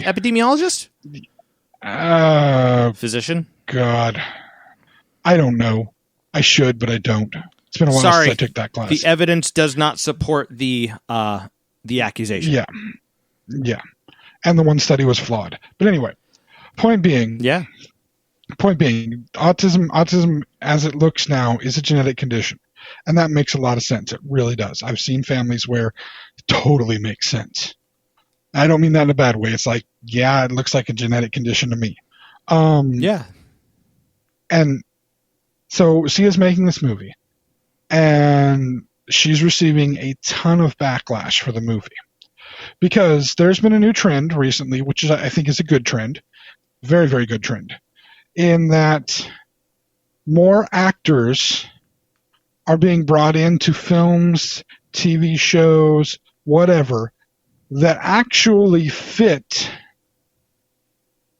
the description of the character that that's being portrayed. Okay. I.e., if you have a trans character, a trans actor or actress is actually being hired to play the trans character. And that makes sense because you need proper representation of that character. You're trying to hopefully give the proper representation. So when you have characters of whatever ethnicity, you bring in actors of that ethnicity. So you don't have Italians playing Native Americans anymore. Right. Which is a good thing. Right. It's a good thing. You actually have actual Native Americans playing Native Americans. Right. Whichever one of them are left that the white people haven't destroyed from disease or taking their land or whatever. Bad white people. Anyway, but you're getting characters that are you're getting actors that are representative of the characters that they are playing, as much as is humanly possible. Right. Well, Maddie Ziegler, who is the dancer that has been in most of Sia's videos, she is a dancer. She is neurotypical. I think I know where this is going. She is playing the role of the autistic young woman. Okay. And then to add on top of it, Sia has been working on this film apparently for 4 years. She got to help with the funding the organization Autism Speaks. Now, Autism Speaks is one of the largest organizations purportedly out there to help give voice to autistic individuals. Okay. However, it is a group that is heavily criticized by the autistic community at large for multiple reasons. One of which is for the longest time they were supporting anti-vaxxers and pushing for the idea that there was a cure for autism, which there is not a cure for autism. You cannot cure something that is that is a genetic condition. The only way to cure a genetic condition is to not let those genes reproduce, i.e. eugenics. So if you're looking for a cure for autism, guess what? You're basically a Nazi. Moving on. Wow, okay. Autism. Damn, hot autism take. is, I can get it. I can understand that. Sorry, my passion is great for this. No, that makes sense. Exactly what you said. Like, you, rather than working around the discovery, because it's not I don't consider it to be a problem. Working around the discovery and adapting to the discovery, trying to breed it out of existence is Nazism. So that would be like comparing your hair color to autism and saying, well, we got to cure redheads. Right. How exactly. do we do it? Yeah, exactly. Sorry, anyway, dude. Nope. Not cool. Yeah. Not okay. Also, the other thing of note is that Autism Speaks does not have a single autistic person in their board of directors. They used to have one. He resigned because he didn't like the messages that Autism Speaks was putting out. So it was okay. Well, okay. So I've got a question here because she's working with this organization that's supposed to be pro autism, but she hired a neurotypical person to play an autistic person. Well, it gets deeper. Okay. Apparently, after getting major attacked on this on Twitter, majorly attacked. Okay. She tried to explain herself and explain the fact that she had originally hired an autistic individual to play the part. This was based on another autistic individual that she knew. Okay. She hired an autistic individual to play the part, but the autistic individual found it too demanding to do because of the specific sensitivities that they have, which, for an explanation, one of the things that autistic people have to deal with oftentimes, this is a fairly common thing, but again, autism is a spectrum, so there's very different representations of it. But a fairly common thing is a sensitivity to stimulus of any kind. Okay. There are videos. In fact, I can again after this is on, I can post one of the videos that tries to give an example of what it's like to go shopping in a mall with somebody that's autistic, or as somebody that's autistic.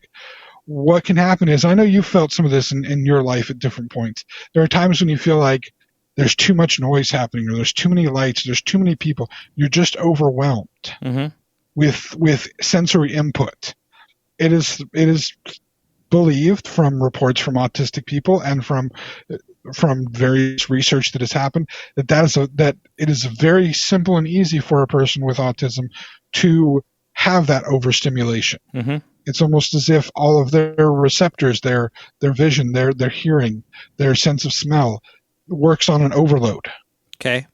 And they are constantly dealing with overstimulation from their senses. Okay. So flashing lights, any kinds of noises, lots of people. And we're talking stage production here. So this is stage and major video production that they're working with. This is a film production. Yeah. It was apparently too much for the actress to deal with. Okay. And so after this actress wasn't able to do it, Sia decided to have Maddie Ziegler do it.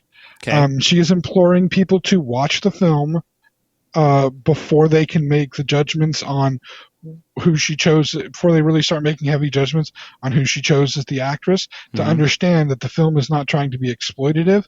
The film is trying to be understanding and show different points of view and actually try to be informative for people. Okay. To give them a glimpse into the autistic lifestyle. Okay.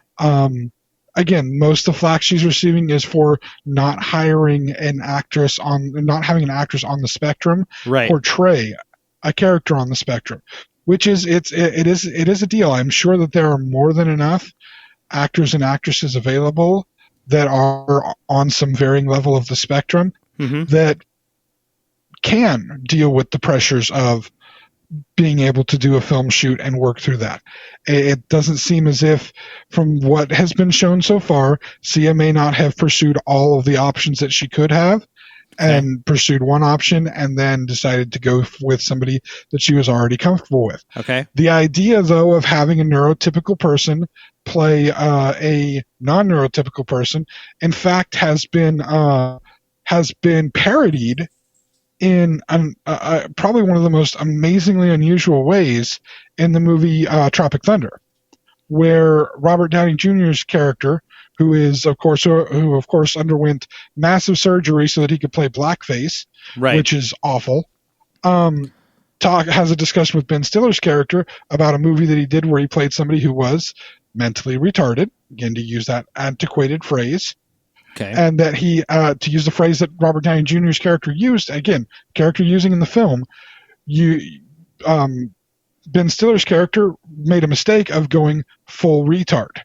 You only go part retard, and then you can win an award. Now, I'm only saying these words to convey from what the movie said and what the purpose of it was. It's a very crude terminology, and it's a pretty crude joke too. But at the same time, it's being said by a guy who went through surgery to perform in blackface, which is like the absurdity of the entire situation is. And he did it for the entire purpose of winning an award, right? Because his character went and won awards. The funny part is, then Robert Downey Jr. in real life was nominated for an award for playing that character, which just shows how strange the world is.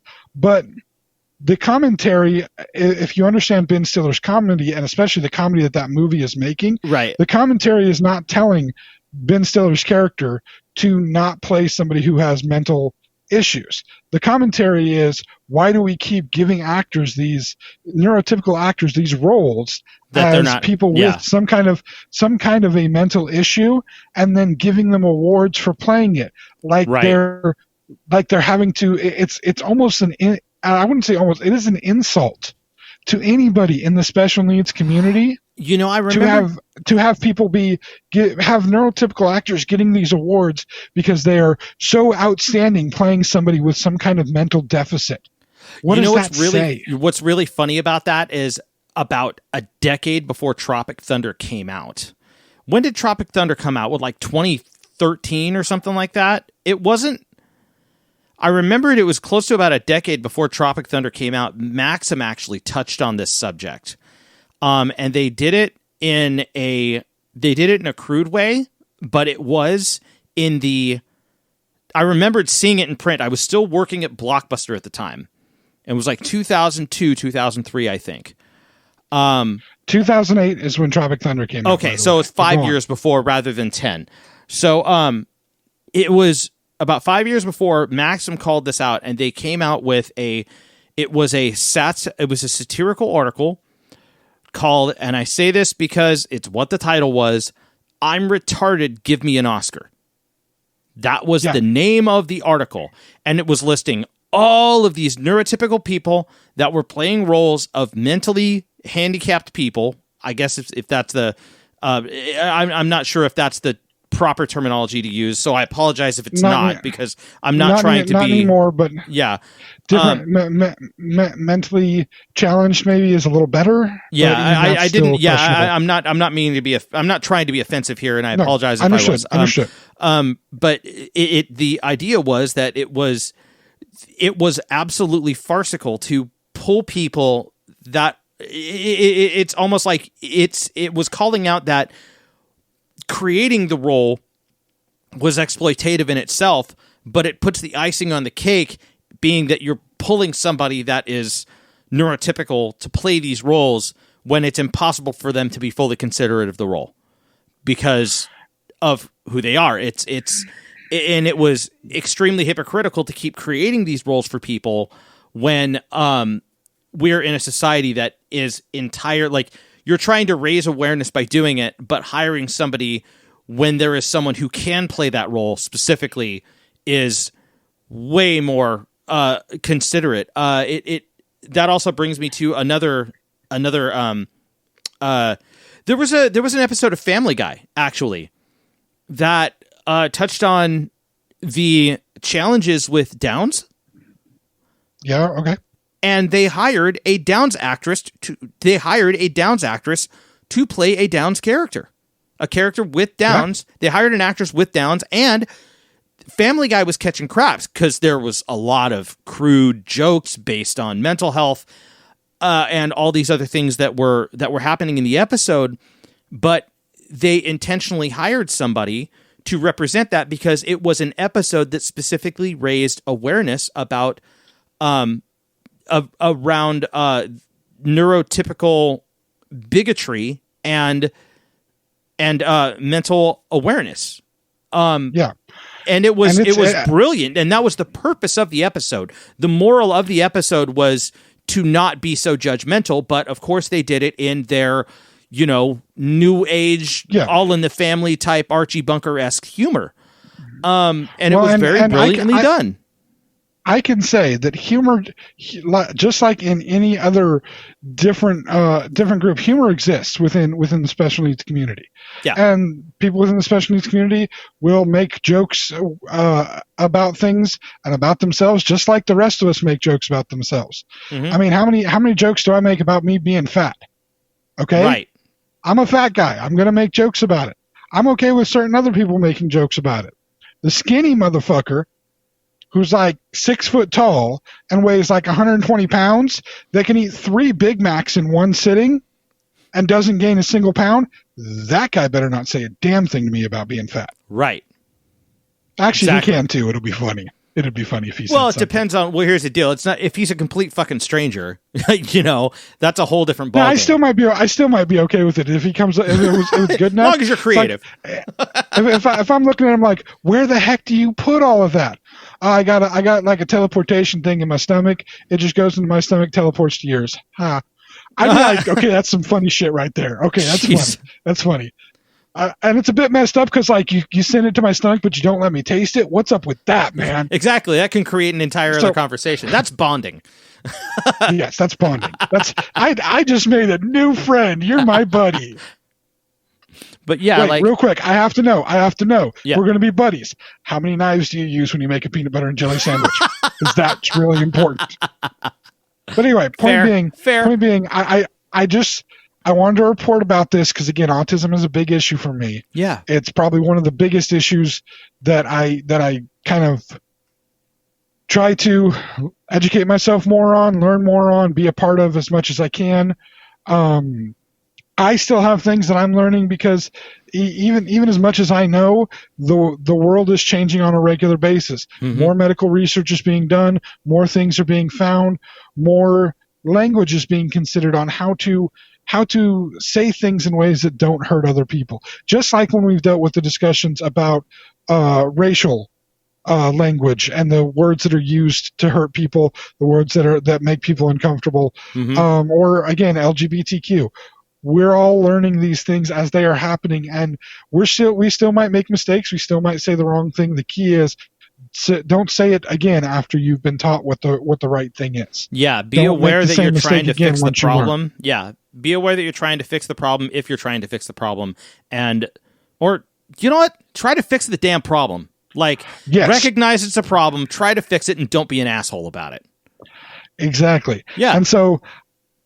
I haven't seen this movie. I don't know if I will because I always find it difficult to watch any movie or TV show where they are portraying somebody specifically autistic mm-hmm. because my experience is vast and there are so many things that are the caricatures, which shows are going to do, movies are going to do because they have a condensed time frame to tell the story, so everything's going to be a caricature of some type or other. Yeah. And I'll admit there are times maybe I'm too sensitive to the topic, and so I may have trouble seeing beyond myself. But the fact that she did ally with a group like Autism Speaks and doesn't seem to be apologetic about that, even though it's been brought to her attention how mm-hmm. awful an organization it is. And there was a time when people I knew that were tried to be involved with Autism Speaks as well, and that's where I found out how kind of dirty and disgusting and really uncaring they are to actually helping autistic people in any way. Again, just the idea that if an organization is talking about a cure and it's not talking about curing something like, I don't know, a flu or a pandemic, that's, when they're talking about curing a genetic condition, red flags right there. Right. It's never a good thing. Yeah. You don't cure genetic conditions. You understand that there are the differences that make us more beautiful. Yeah. Having these various differences. I mean, it's about individuality, man. And it's that's the thing. Like I said, I wanted to report about this movie. Say that I saw some. I might even, for the sake of the podcast, I might even try to watch it and see what it's like. But I will say this much: hopefully, what I like about this is hopefully getting the conversation going about an aspect of society that I think hasn't been discussed enough yet. And I mean, I could keep it going in the sense that individuals with special needs, especially when it comes to mental special needs, have just as much difficulty oftentimes dealing with things like police as what various minorities do. When you have a young adult or even teenager who doesn't have very good verbalizations, doesn't have very good conversational skills because of their specific condition. I know autistic individuals that really don't communicate that well, especially not with people that they don't know. And understood. Police trying to ask this person questions, and they don't have the ability to respond because their mental capacity is not such that they know how to respond. I've seen numerous videos of special needs individuals, specifically male, being detained by police and not having any understanding of what's going on because they don't have the mental capacity to understand it, and police not seeming to understand or care. Now, I'm not trying to compare this in any way. Yes, I am actually. I am comparing it to a very small extent to what happens to people of color when it comes to police, in that both groups are not listened to or paid attention to, or both group or the police have not been trained appropriately in how to deal with either of the groups. Now, yes, people of color. Yeah, that's an understandable. There are a vast, larger number of people of color than there are of special needs individuals. Yeah, and so, and they have been targeted specifically. Again, that's a characteristic that can be seen if somebody wants to target it. Right. And it is targeted by what people see. The special needs, especially with mental deficits, are not something that is initially seen, but when they do have encounters with law enforcement, oftentimes they have similar situations of encounters, not because they're not listened to, but because they don't necessarily have the ability to communicate sometimes. And regardless, the results can sometimes be very similar. A lot of false arrests, a lot of well, you could people be if having you're injuries. Yeah, injuries, and violence, and it can end up worse. There have been some that have been killed as well. Yes. Because they have not been able to communicate and be seen as a threat by police officers. Again, yeah, not nearly in the numbers of people of color. And please, I'm not in any way trying to take away from the plight that people of color have when it comes to police and police brutality, not in any way, shape, or form. Yeah. But I am saying that there are other places that exist, and with the special needs community, especially with non-neurotypical people, it does happen. Yeah. And absolutely. It's not something that is talked about and shown. So hopefully this is bringing some more awareness to the fact. Hopefully it's bringing the industry to awareness that you can find and cast non-neurotypical people in the roles that the characters are such. You can cast autistic actors and actresses. You can cast actors and actresses with Down syndrome or cerebral palsy. You can find the people to play these roles, people that are just genuinely and excited about being actors and actresses, because again, people with special needs are people too. Yeah. They are human beings, just like the majority of us. Yep. Some of us may not be human beings, but most of us are. Right? I guess. If that's, I'm trying to, sorry, that's a bad way of saying that, but I mean, like, I was trying to shoehorn some bad joke about peanut butter and jelly, but I just couldn't think about it. The human beings are the ones that are okay with cleaning off the knife before putting it in the peanut butter. The ones that need two knives, maybe not so much human being. There, I did the joke for you. You're welcome, by the way. Oh, thanks. Anyway. I don't know the name of the movie. I didn't see it in the news article that I was reading, but when I find out, post it to the Facebook page so people can see, and take a look at it, see what you think of it. Like I said, I may or may not. It's hard for me to do, but I'll at least find out more about it as it comes out and be able to report a little bit back on it and say what, at least what critics said after they've seen it and that kind of thing. Yeah, I'm curious about how it actually turns out and what type of awareness it brings up, how considerate it is. Like you have piqued my interest telling me about it, so that's kind of cool. And awareness to me is the key. We need to have awareness, people. Absolutely. There are special needs people living all around you. And again, I feel like I'm beating the dead horse, but they are people. Yeah. They have feelings, they have emotions, they have the things that they love, the things that they hate. They deserve the right to be as much people as anybody else deserves the right to be people. Yeah. Anybody else. And if we can try to make sure we're treating all the people around us as people, it just makes things a little bit better. Especially, we're supposed to be going into the holiday season, right? We can't be around the people, but we should at least treat people like people. Right? Exactly. Right. Exactly. Anyway, now that I've made everybody listen to all that, where are they listening to us, Mike? Well, you could be listening to us at our website, thexennialchronicles.com or zencron.com if you don't want to type that much, spelled Xenchron. Speaking of Zencron, you could find us on all of our socials, which would be at Twitter at Zencron and Facebook at Zencron, and we're working on some more of that stuff too, just more sites and all the cool stuff that you could find us at. Also, you're just saying that because what you really want to say is, hey, James, get off your stupid fat ass and try out Instagram. You'll love it. I know that's what you really might think. like it, Go damn it. Anyway, so you could also find us at most of the major podcast websites: TuneIn, Spotify, Apple. I can't remember any of the other ones right now, but most likely we're there. And if not, that's okay. You can also check us at YouTube. We are on YouTube, and if you're listening to us on YouTube, make sure that you click the like button on the video and make sure that you hit that subscribe button. And there's one more thing to do, James. What was that? Click the bell. That's right. Make sure you click the bell so you get notified for the next podcast we put out on YouTube, and I believe that is my entire spiel.